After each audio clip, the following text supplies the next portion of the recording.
বন্ধুরা,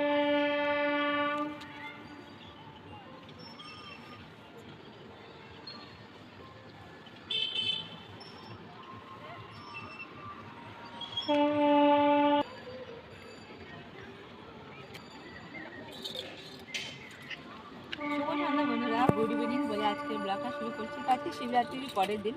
কালকে শিবরাত্রি ছিল তো মন্দিরটা করতে জাঁকজমক ছিল। আজকে মনে হচ্ছে তার থেকে বেশি মানে নিঝুম হয়ে গেছে। দেখবে কোনো পুজো পাঠ হলে তারপরে কিন্তু পরের দিনটা এরকম নিঝুম শান্ত খালি খালি লাগে।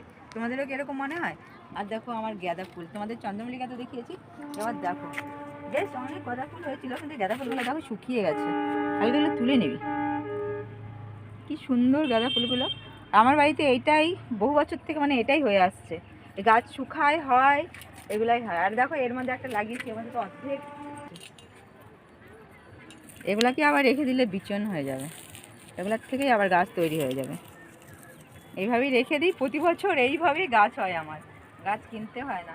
আর একটা দুটো গাছ হলে পরেই কেটে কেটে কেটে কেটে গাছ লাগালে পরেই গাছ হতে থাকে। তো তোমরা কালকে কে কে শিবরাত্রি করেছো, আর শিবরাত্রির পর আজকের দিনটা কেমন করে পালন করলে? আমার তো আজকে যেরকম শিবরাত্রি পরের দিনও আমরা পেঁয়াজ রসুনটা খাই না, এরকমই থাকে। চতুর্দশী তো ছাড়লো একটু আগেই, তা এখন আমরা খাওয়া দাওয়া করবো, তার আগে একটু লবণও খাইনি। তো আমরা এইভাবেই পালন করে থাকি।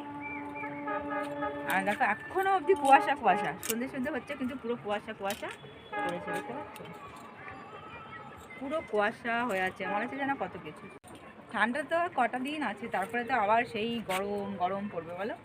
তো আজকে এখন ছোট্ট ব্লগ ছিল, তোমাদের কেমন লাগলো? ভালো লাগলো। অনেক দিন থেকে ব্লগ করা হয় না, কারণ কি কিছুদিন আগের সপ্তাহে আমার বরের শরীর প্রচণ্ড খারাপ হয়ে গেছিলো, আমি কোনো ভিডিও ব্লগ দিতে পারিনি। তার আগে আমার শরীর খারাপ হয়েছিলো, ধরো মার্চের থেকে আর এই মাস, এই দুর্গাপূজা অবধি আমার শরীর ভীষণ অসুস্থ ছিল, যার জন্য আমার ভিডিও ব্লগ সব বন্ধ ছিল। শরীর খারাপ হলে পরে হয়ে ওঠে না, আমাদের মধ্যে মানুষটা হয়ে ওঠে, আমরা মাত্র নতুন নতুন ছোটো ছোটো মানে খুদে ক্রিয়েটার যাকে বলে, এর জন্য আমরা করে উঠতে পারি না। তো চেষ্টা করব আবার ভালো করে বানানোর জন্য, চেষ্টা করি, তো চেষ্টা করতে থাকবো। তোমাদের এই ছোট্ট ব্লগটা যদি ভালো লাগে তো পাশে থাকো, ততক্ষণের জন্য টাটা, বাই বাই।